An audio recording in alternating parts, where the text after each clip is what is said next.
The room went silent when my mother laughed and said it out loud. I only adopted you for tax benefits. People chuckled, thinking it was a joke, but the way she looked at me told a different story. That night, I realized the truth wasn't going to free me alone. It was going to cost her the one thing she never thought she'd lose, her home. The dinner was supposed to be normal. A long table, too many plates, people talking over each other. Nala sat quietly like she always did, listening more than speaking. Her mother Zubri was in a good mood. She liked being the center of attention. She laughed loudly, told stories, corrected people when they spoke wrong. Everyone watched her. Nala watched too, without smiling. Then it happened. Someone joked about family and money, and Zubri laughed and waved her hand like it was nothing. She said very casually that she had only adopted Nala for tax benefits. She said it the way people say a clever joke. The room reacted with surprise first, a few gasps, then nervous laughter. Someone said, "Oh, you're terrible." And another person laughed harder to break the tension. Plates clinked. The conversation moved on. But Nala did not move on. Her body went cold. Her hands stayed still on her lap. Her face did not change, but inside everything stopped. She had heard this truth before, just not out loud. Not in front of people. Not said so proudly. The laughter around the table felt far away, like it was happening in another room. She looked at her mother, hoping to see regret, or at least awareness. But Zubri was smiling, enjoying the attention, enjoying the power of saying something shocking and getting away with it. Nala understood something very clearly in that moment. This was not a mistake. It was not an accident. It was not said without thought. It was a test. A quiet way of saying, I can say this, and you will still sit there. And for years, Nala had done exactly that. She had stayed quiet. She had swallowed moments like this and told herself it was normal. Around the table, people kept eating. Someone asked for more rice. Someone checked their phone. Life continued easily for everyone else. But for Nala, the dinner was over. Not because she stood up or said anything, but because something inside her finally settled. What she felt was not shock anymore. It was confirmation. And confirmation changes things. From the time Nala was little, she felt like she did not fully belong. The house was called her home, but it never felt that way. She moved carefully, like a visitor who did not want to break anything. Every step, every word, every mistake felt watched. Other children were loud and free. Nala learned to be quiet early. The rules for her were always different. She had to wake up earlier, clean more, explain herself better. If something went missing, she was asked first. If something went wrong, she was blamed quickly. Zubri called it discipline, but it felt like distance. Nala was not allowed to be tired, sad, or confused. She had to be useful to be accepted. Affection was never given freely. A hug came only when guests were around. Kind words appeared only when someone else was listening. When Nala did well in school, Zubri nodded but did not smile. When she failed, the silence was heavy and sharp. Love felt like something she had to earn again and again. And even then, it could disappear without warning. On paper, everything looked perfect. Forms were filled. School fees were paid. Medical cards were signed. Zubri made sure everyone knew she was a responsible parent. She kept documents neat and records clean. People praised her for being organized and strict. They said Nala was lucky. Nala learned that what people saw mattered more than what she felt. Zubri cared deeply about order and control. The house had to look perfect. Questions were not welcome. Feelings were seen as mess. Nala learned not to cry, not to argue, not to ask why. She learned to read moods instead. She learned when to disappear and when to be helpful. She learned that being invisible was safer than being honest. As Nala grew older, she understood something painful. She was loved in files, not in moments. Protected by rules, not by warmth. Kept by responsibility, not by choice. This was not cruelty that screamed. It was quiet, clean, and polite. And that made it harder to explain. Even to herself, Nala did not go looking for answers that day. She was only trying to find an old school file in the storage room. The boxes were dusty and labeled with years. As she opened one, papers slipped out and spread on the floor. At first, they looked boring and official. Numbers, stamps, signatures. things she had seen all her life but never read closely. One paper caught her eye, because it had her name written clearly at the top. She sat down and started reading slowly. It was an adoption record, but not the kind she imagined.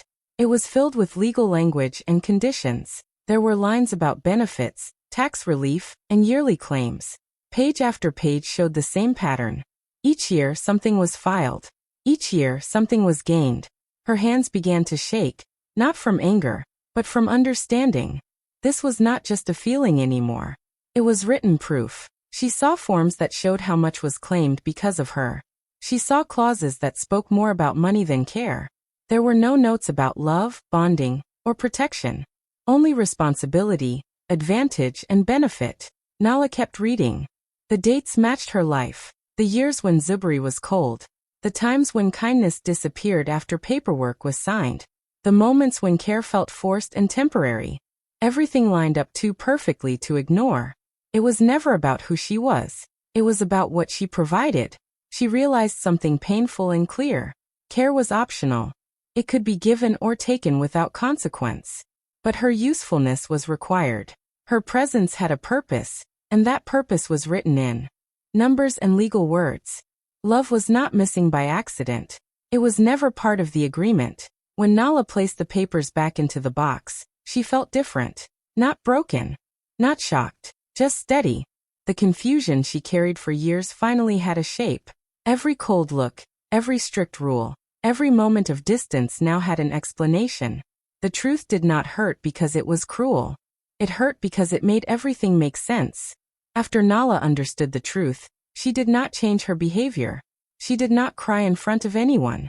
She did not ask questions or demand explanations. On the outside, nothing looked different. Inside, everything was careful. Silence became her way to stay safe, not because she was afraid, but because she was thinking. She watched how Zubri spoke to people. She noticed when her mother was kind, and when she was cold.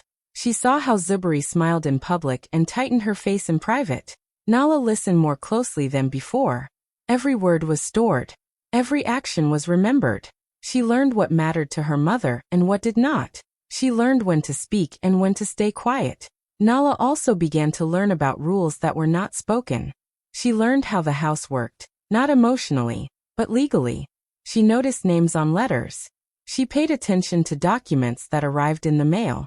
When something was signed, she remembered it. When something was mentioned and dismissed, she noted it. She did not rush. She did not guess. She waited for facts. People often thought Nala was weak because she did not fight back. They thought she accepted everything. But acceptance was not what she was doing. She was preparing. She knew that loud truth can be denied. Quiet truth stays. She understood that shouting only makes people defensive, but silence makes them careless. As years passed, the anger inside her cooled into clarity. Her thoughts became sharp and steady. She stopped hoping for love that would never come. Instead, she focused on understanding the ground she was standing on. She let time work for her. She let people reveal themselves without pressure. Some truths do not need a dramatic moment. They need patience. They need space.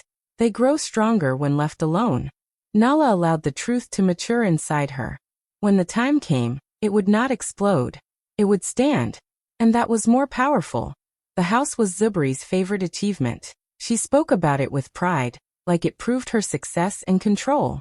When guests came over, she made sure everyone noticed the clean walls, the expensive furniture, the way everything was placed just right. She called it her house and reminded everyone who lived under it. To Zubri, the house was power. But Nala knew the house had a history no one talked about. Over the years, she had seen papers come and go. Some were signed quickly, others pushed aside and forgotten. Zubri always said they were temporary things, nothing important, just formal steps. Nala believed that once. Now she remembered everything differently. One evening, while organizing old files, Nala looked through documents she had ignored before. There were agreements dated from years ago, from a time when the house was not fully owned yet. The words were clear and careful. They spoke about shared ownership and long-term conditions. One page stopped her completely. At the bottom was a signature she recognized. It was hers. Her heart slowed as she read more. That signature was not a formality. It was a requirement. At the time, she had been told it was just a simple step, something that helped the family move forward. She had trusted that explanation. Now she saw the truth. Her name was not there by accident. The house did not belong to one person alone. It was protected by agreements that could not be erased by words or pride. Zuberi had treated those papers like trash because they did not fit her image of control. She never thought they would matter. She never thought Nala would understand them. What Zuberi called temporary was actually permanent. What she ignored was powerful. The house she used to silence Nala was standing on a signature she forgot. And that quiet detail changed everything. Without anyone needing to raise their voice, Nala did not storm into the room or raise her voice. She did not accuse or yell. She waited, calm and steady, letting Zuberi continue with her usual prideful chatter. Her mother was showing off again, talking about how everything in the house was hers, how she had built it and maintained it alone. Guests nodded, impressed, and Zuberi smiled. Nala listened quietly as she always had, but this time, something was different in her eyes. Finally, when the room fell into a brief pause, Nala spoke softly. Her words were not loud, but they carried weight. "If I was just a benefit," she said, "why does my name protect this house?" The question was simple, almost polite, but it struck deeper than anger ever could. Zuberi laughed at first. She thought it was a joke or a small challenge that could be dismissed. She waved her hand and said, "You don't understand, it's just papers. Nothing serious." She smiled, confident her daughter would back down. Nala didn't back down. She waited silently as her mother's laughter faded into a curious frown. Something in Zuberi's expression changed. For the first time, she noticed the seriousness in Nala's eyes. It was calm, but it was clear. This was not a question to be ignored. She moved to check the papers, the legal documents she had brushed off for years. The smile left her face slowly as she read. Each line confirmed what Nala had said. Zuberi's laughter turned into a quiet disbelief. The house she had boasted about, the home she thought she controlled entirely, was partially protected by Nala's name. That signature, forgotten or dismissed all these years, was a shield no anger, no pride, no charm could remove. Nala did not celebrate or gloat.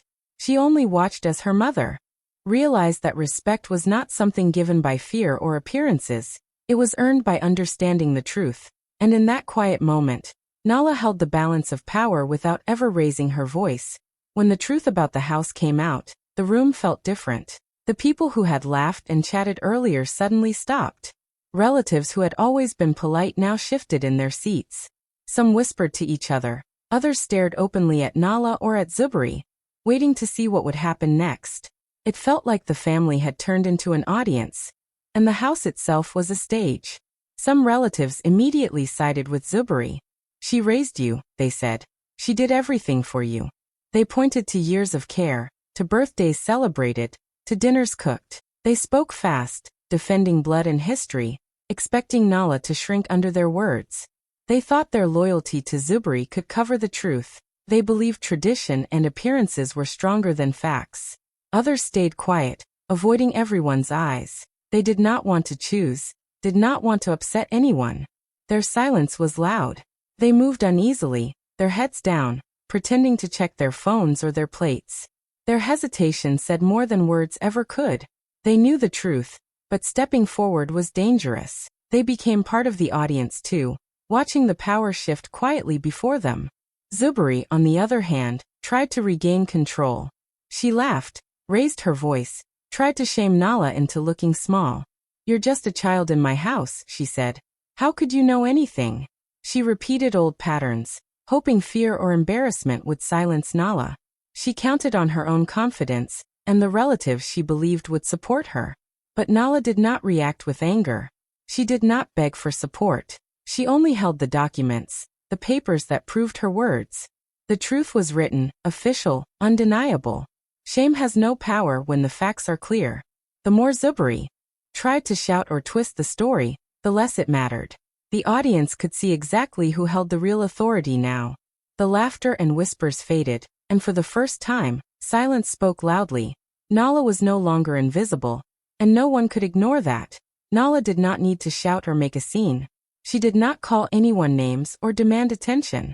She did not plan revenge. She simply acted on what was already true. The papers she had found, the signature she had quietly held for years, gave her a power that Zuberi had never noticed. It was legal, official, and undeniable. Nothing flashy, nothing public, just truth. She began with small steps.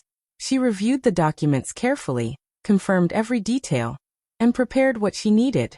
There was no threat, no yelling, no confrontation. She simply followed the rules that had always been there.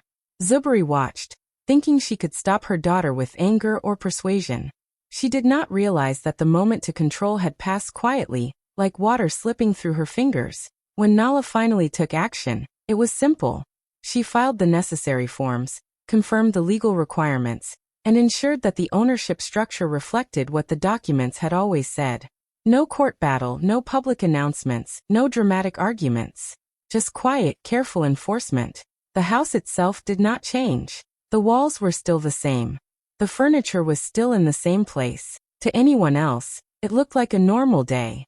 But everything had changed. The power in the house had shifted. Zuberi had once controlled every decision, every voice, every step. Now she could no longer make choices without Nala's name and signature. She could not manipulate documents, could not intimidate, could not claim authority with a proud smile. The quiet legal shift had moved control from her hands into Nala's. Zuberi realized it slowly, painfully. She had treated the papers as meaningless, temporary, and unimportant. She had believed pride and presence were enough to maintain control. She had not accounted for patience, for observation, for quiet strength. And now, without a single angry word, the balance had changed. Zuberi could still live in the house, but she no longer ruled it. She could still speak, but her words held less weight. The authority she had relied on all her life had quietly left her, replaced by the calm, steady power of Nala's truth. Nala did not celebrate. She did not gloat. She only understood what she had learned years ago. Control is not always loud, it is quiet, patient, and undeniable when built on truth. And that quiet power had finally become hers. Zuberi moved through the house slowly, picking up her things one by one. Her hands shook slightly, though she tried to hide it. She did not rush because no one had told her to leave. No one had shouted or threatened her.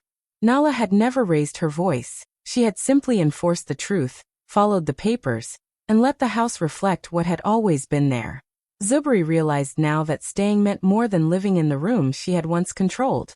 Staying meant admitting she had lost control, admitting that the years of pride and manipulation no longer mattered.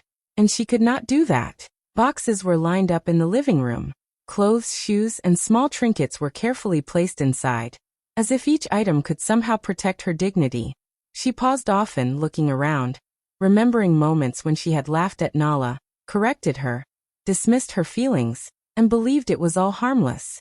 Now every corner of the house seemed quiet, watching. The air felt heavier, filled with the truth that had been hidden for so long. Her power had vanished quietly, invisibly, and she could feel it. Zuberi said nothing to anyone. There were no apologies, no explanations, no speeches. She did not look at Nala. She did not try to justify her actions to relatives who had gathered, some silently observing, others still unsure what to say. The silence around her was heavier than any argument could have been. Pride had become the only thing she had left, and even that was bruised beyond repair. She carried her final boxes to the car, each step slower than the last. Every movement reminded her that control, the thing she had valued above love, above honesty, had slipped through her fingers. She could no longer command the house, the family, or the narrative. Nala had quietly shifted everything without confrontation, without anger, without revenge. And now, Zuberi had no choice but to leave. As the car pulled away, the house felt empty in a new way. Nala stood by the window, calm and steady, watching. She did not celebrate, did not gloat. She only understood that sometimes the exit of someone who once ruled with pride is more powerful than 1,000 arguments. Zuberi's absence was not just physical. It was the quiet result of truth, patience, and unshakable control. The house had changed hands without a single loud battle. Nala did not shout or dance when Zuberi left. She did not call anyone to announce victory. She did not feel the need to prove anything to the relatives or neighbors who had watched silently. She simply stood in the quiet house, letting the stillness settle around her. The walls had not changed, the furniture had not moved, but something inside her had. For the first time, she felt the calm certainty of control over her own life, her own choices, her own future. She understood now that staying did not mean claiming the house or its contents. Staying meant being fully present in herself, steady in her truth. She did not need approval, applause, or recognition. The house was just walls and floors, but what she held inside, the knowledge of her worth, the patience, the clarity, was permanent. It could not be taken away, sold, or hidden. Nala thought about her mother, Zuberi, and everything she had done. Some parents give life, yes, they feed, clothe, and protect. Others give lessons. Sometimes harsh ones, sometimes quiet ones. Zuberi had done both. She had given Nala a home, a roof over her head, and yet she had also given her years of coldness, distance, and control. Those years had taught Nala patience, strategy, and the power of quiet strength. She realized she had a choice now. She could dwell on what was taken emotionally, or she could take what mattered, her own power, her own peace, her own dignity. She chose the latter. She chose herself. Nala did not lock the doors or mark her territory. She did not need to. The real ownership, the kind that cannot be erased by papers or pride, was already hers. It lived in the way she moved, the way she thought, and the calm she carried. She had waited, learned, and acted without anger or noise. Now she simply existed in her own truth. The house was quiet, but Nala was full. She had inherited more than walls and furniture. She had inherited herself. And for the first time, she understood that what she kept mattered far more than what anyone else lost.